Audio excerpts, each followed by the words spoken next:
Another chance to see the winners and losers at the Brit Awards 2002 in half an hour. First here on ITV1, some Christmas shopping in the Web Review. On the Web Review tonight, I'll be picking the brains of one of the great boffins of pop and getting a dose of the green runs. Nice, and I'll be doing some cunning Christmas shopping and getting the latest from an online uprising.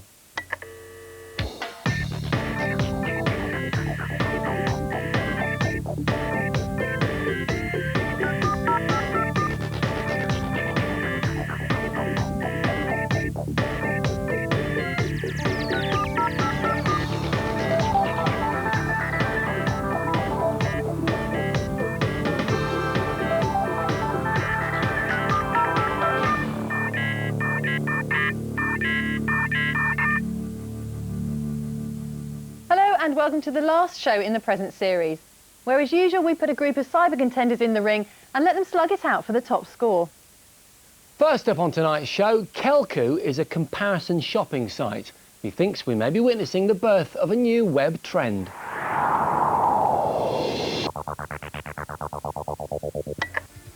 Well, whether the cult of the comparison site catches on or not, Kelku promises to search the web for whatever takes your fancy. From the homepage, you can begin your journey by choosing from an 18-strong list of categories, with choices from cars to books, toys to travel.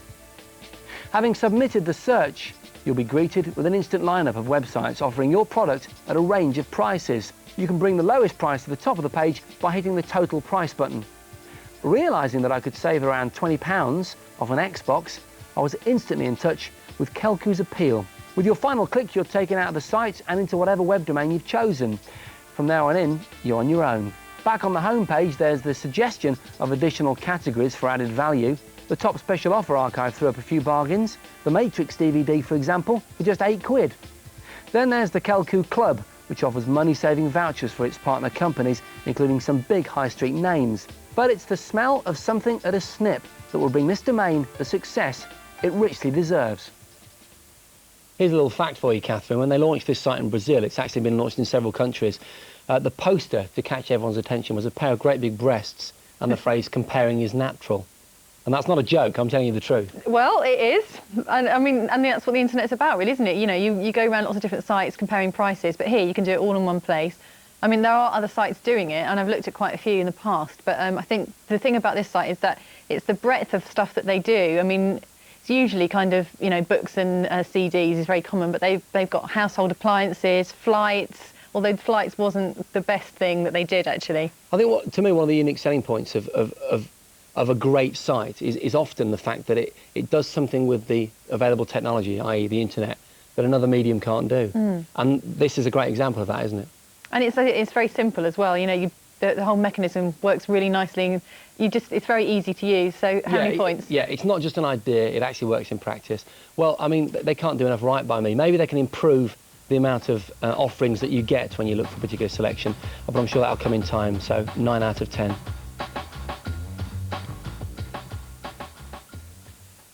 And next up, EnoWeb, a site dedicated to an artist and musician who's famed for collaborating with everyone who's anyone, inventing ambient music and being an all-round super smart dude.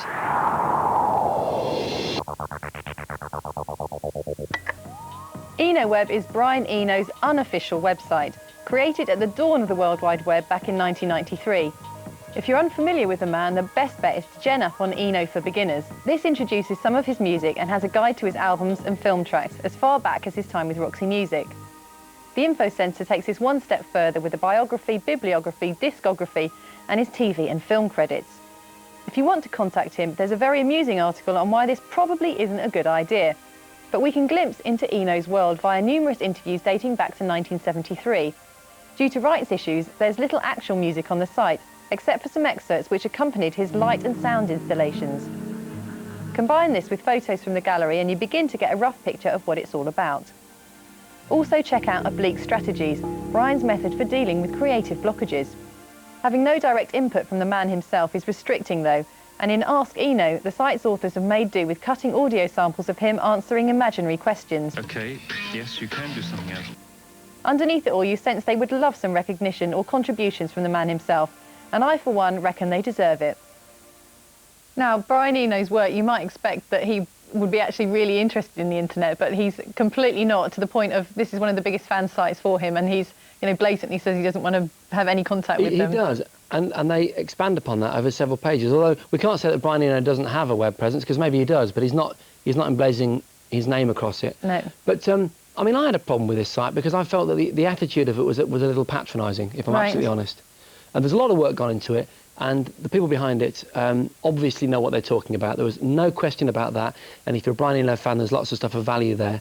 But the fact that it's not officially sanctioned and you know, the licenses, I would imagine, are what's stopping plenty of musical streaming. Although there are some streams there and some interviews and stuff. I think it just takes away, you know, what you expect from a site like this. Absolutely, but in that context, like you say, they have skimmed as much as they can from different places, and the fact they have got something at all musical on there, I think, you know, is to their credit. And, you know, it's not always put together in the best possible way. I actually quite like the tone of it. I thought it was quite funny in places. I know you didn't particularly like that, but I just think, considering how, you know, how he's not interested, they've done a pretty good job on it. So it's the fateful moment. What score are you going to give it? Well, purely for the fact that they've managed to collect articles, interviews with Brian Eno going back to the 70s, and they've got them all on there, it's got to be 7 out of 10. ElectronicIntifada.net publishes news, analysis and research materials about the Israeli-Palestinian conflict from a purely Palestinian point of view.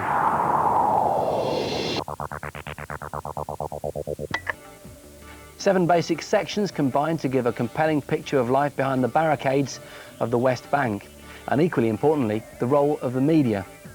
Down the centre of the homepage is features, Sunday broadsheet in style with supported photography where relevant, and links in the shape of opinion pieces and recent articles. To bypass your normal news channels, visit the Reference Library, a social, political and historical anthology of the region with key documents and essays available online. There's a dedicated human rights library and a casualty statistics section sourced from both the Palestinian Red Crescent Society and the Israeli Ministry of Foreign Affairs. The media section offers illustrations of bias in coverage from some of the world's leading networks. While acknowledging the need to remain objective on this programme, this collection of news clippings, video and audio streams presents some intelligent and forceful arguments about how information from the Palestinian side of the divide is filtered. In form, this site is a slick newsroom, rational and cross-referenced. But Electronic Intifada is also a democratic bombshell, a fascinating look between and behind the lines. OK, so make no bones about it, this site states that it is pro-Palestinian. Well, absolutely. I mean, that's where it's coming. It's a political movement online, isn't it? I mean, it's quite interesting for me because we did look at the Debka file earlier in the series, which is a neutral site, but it's based in Israel. And this is kind of not the opposite of it, because it's not saying it's neutral, but there's a balance there. Yeah, and this is, I mean, it's so incredibly professional. It's so slick. It's so well done. It kind of blew me away, really. Yeah, it's almost like having your own news channel, you know, like CNN or the BBC or, you know, ITV News. It's there, except it's all about that particular region. I really thought that the next time something big happens in this area, this is a site I'm going to go to see what kind of angle they're taking on it. And rest assured, I've monitored this site over a few days because some of the articles are just so interesting. And there are new news stories there every single day. You know, almost more than every day. I mean, hourly. Yeah, absolutely. The other thing as well is that a lot of people I've talked to, because this issue is so prevalent at the moment in people's minds, a lot of people have said, so what is the history of this area? What exactly is it? Who had what when? What was the British involvement? It's all there in the reference library, and that's another thing that's really important. Yeah, so how many points? An unashamed and very well deserved 10 out of 10.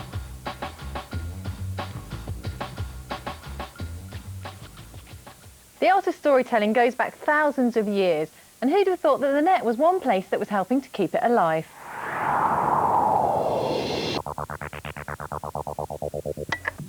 Musarium is a collector and exhibitor of stories from all over the world, but with a sharp focus on America. Even though the site is split into sections, the boundaries seem to blur into a seductive spell. The content of the stories ranges from an amazing photo essay on September 11th by Magnum photographers to a personal story of the birth of a child. Photos concentrates on documentary-style stories like Grand Central and Bird Handbook, but they still have powerful and well-written accompanying text, like the essay by A.S. Byatt. Video has an interesting take on the interview format, with a producer and presenter setting up stall around the States and getting everyday people to tell their stories for 50 cents. The Media Lab collection is the net used at its best. It's state-of-the-art communication, using a selection of multimedia gadgets.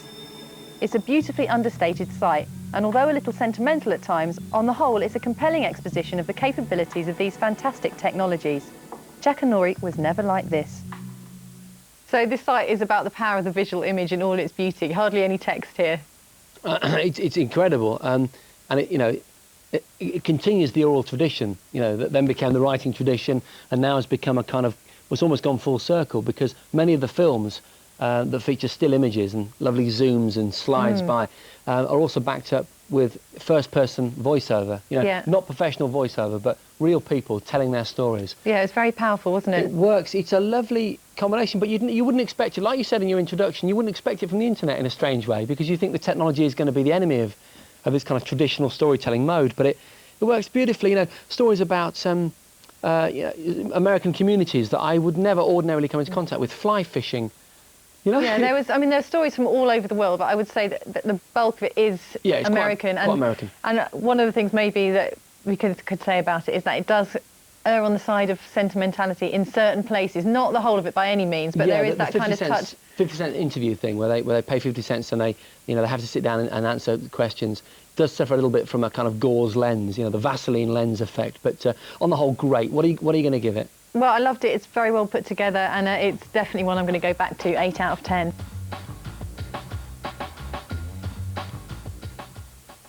Well, that's it for part one, but join us on the other side when I'll be looking at another computer gaming site. Well, hey, and Catherine will be taking a walk in the park, a vector park. Join us then.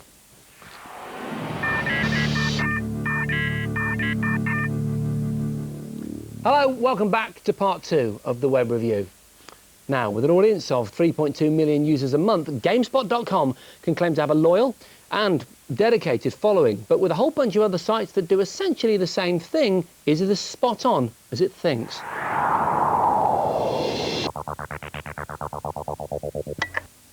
At GameSpot.com, you're confronted by a dynamically active environment of full-page flash adverts. But once through it and out onto the open plains of the main site, everything settles down into a more familiar topography.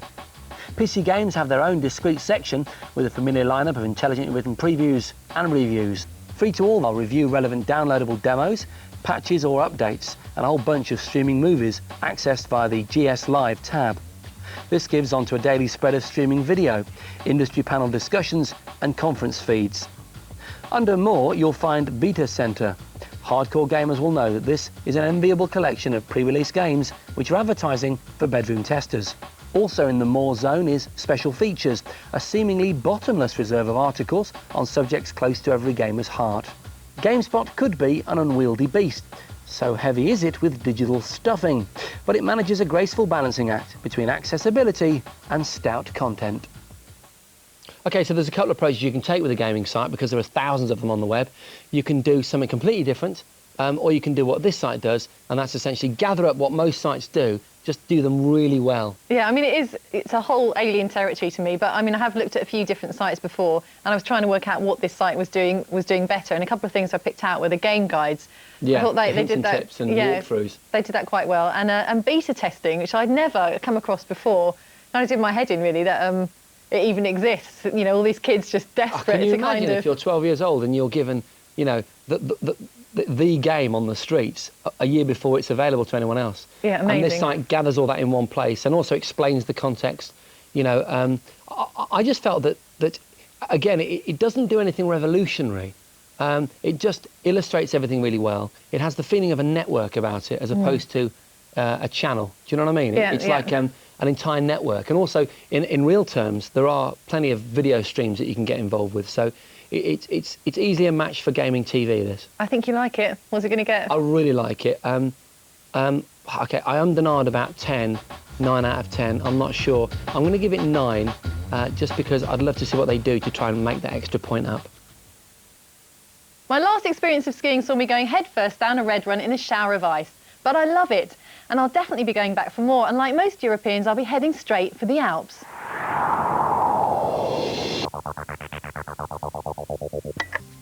TheAlps.com is one of many sites covering the skiing and snowboarding experience. However, unlike most other sites, it's concentrating on the Alps and should therefore be offering more focused information. Click on resorts and you're offered a selection of countries with ski ranges in the Alps and, hang on a minute, loads of countries that have nothing to do with the Alps, like Finland, Iceland and America. Strange, but anyway, each of these goes on to give a rough guide to the most popular resorts, including details of how to get there, ski schools and accommodation. There's also up-to-date info on snowfall and weather conditions in a selection of resorts from each country. The travel section excuses itself by saying that they're still working on it, but it does allow you to search for hotels with certain specifications, and some of them might let you book online. The search section, on the other hand, makes no excuses, basically works, but is kind of fiddly.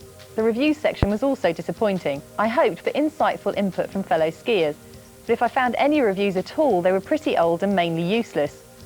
From the homepage, you can also view some lovely images from their photographer of the month and send e-cards, but I'm afraid that doesn't make up for a clunky site that overall fails to live up to its rather lofty URL. So a site called The Alps that starts nipping off to Utah doesn't do well in my book. It's not a good start, really. It's odd, and I think the problem is deeper than that, because it's almost as if they were to focus purely on the Alps, they could use their resources and effort to provide more information about fewer venues. Yeah. Because, you know, if you'll forgive the pun, it's a little thin on the ground, you know, the snow in this particular site. There's not enough of anything, although there are lots of different options. The weather was quite natty. You know, I found out the weather for a couple of venues.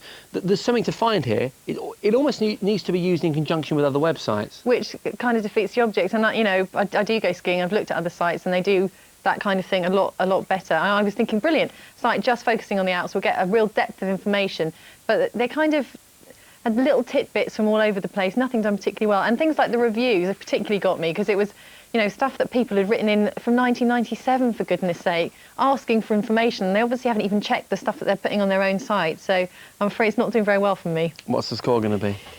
It's definitely skating on thin ice, this site, 5 out of 10. Well, we've done a comparison shopping site on this show. Now we try a comparison money site for size.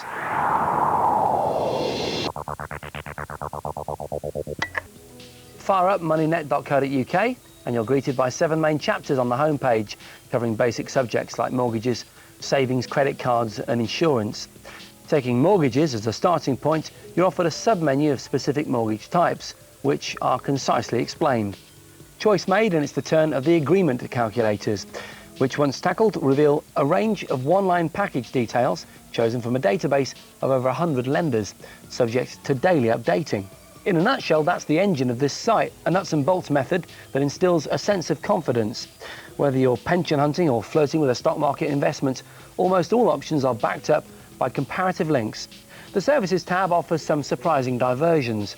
With financial advice, you can locate yourself by map and have an independent advisor call you back. With a load more on offer besides, you've got a regular little financial advisor here waiting at the end of your keyboard, with none of the sycophantic waffle you could expect from the real thing. Well, in the interests of covering all topics at least once, we've got to do money. Yeah, and I've actually looked at a few of these sites before, and I was quite pleasantly surprised that the interface here was fantastic, very easy to use. I thought all the different sections, things like the types of mortgage you could go for, all very nicely explained. Things like the calculators as well, which I think can be very fiddly on other sites. You need lots of information. It actually gives you a list of the things you need to get before you even start going. Before you fill the information in? Yeah, because I've got to the point halfway through, yeah. And you have to go off and dig your bills out, and you didn't realise, and, you know, it's just annoying, whereas this site kind of, it's up front with everything. But it does go a bit far when it's asking you to calculate how much energy you're using. I did think at that point, you know, there are things you could be doing, like, you know, sleeping, you know, maybe going to work, you know, just stuff like that. But it's saving money, it's very important. How many points? Well, you are talking at the end of the day to a man whose girlfriend does his banking for him. So for me to actually be able to get something of value from this site is quite an achievement. 8 out of 10. If you've been sitting in front of your computer for too long, maybe you need some fresh air. Let's take a walk in the park.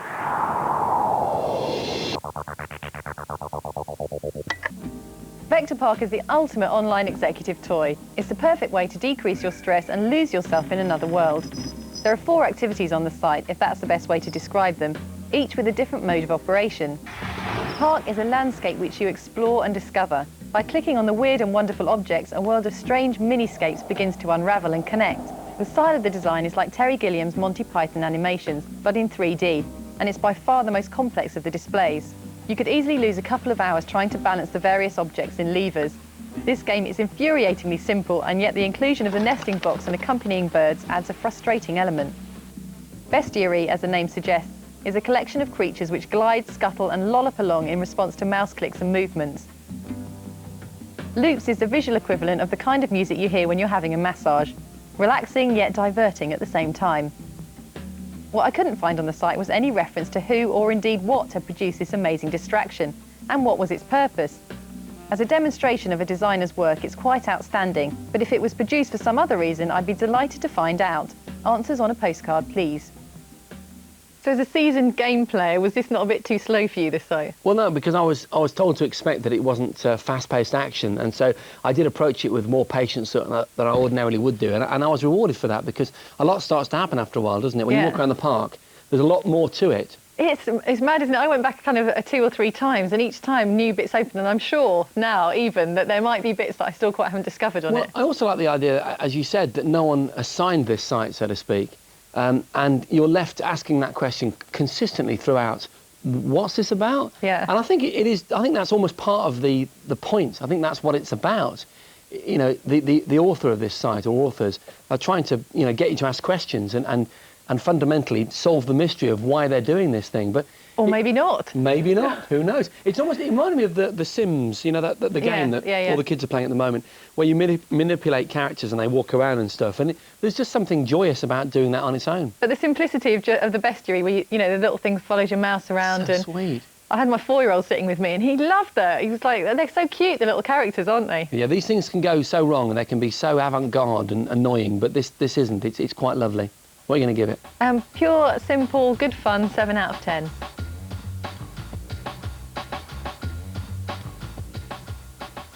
My fave site this week is, in the author's words, Ithaka, a fictionalised, autobiographical, epic poem. This isn't my usual flash-driven, kung-fu-kicking novelty item, but a work of passion that deserves a brief spotlight. An interesting man's collection of over 300 linked poems. The writing style is somewhere between prose and poetry, rap without the hip-hop, if you like, with a mission to explore language and reflect on the observations of its London-based American author from 1936 to the present. Whether addressing the importance of BLTs or early sexual experiences, just enjoy the flow of the lines, 5 words at a time. Fancy designing a site for the sugar babes? Well, if you're a girl aged between 11 and 15, you can. ItBeat is my favourite site this week, and it's the online presence of a campaign to get girls interested in careers in IT. Backed by pop stars like Liberty X and Blue, the site gives information, step-by-step guides and copyright-free photos to help budding designers get started on their sites. The top teams or individuals will be invited to attend a record-breaking slumber party at the Science Museum next year, where the winners will be announced. With the majority of jobs in IT taken up by men, it's about time the girls took a piece of the action. Thanks, Catherine. Well, I'm sad to report that brings to a close today's show, and indeed Series 3 of the Web Review. But hey, please don't cry. We're going to be back very soon. And more importantly, Yuletide's just around the corner. Then come the chirpy birds and blossoming blooms of spring. And before you can say context-driven drop-down, we'll meet again. In the meantime, details and links to the sites featured in today's show are available on thewebreview.com. And while we're away, please don't forget us. If you've got any outstanding URLs that you want to send in, you can do to mail@thewebreview.com.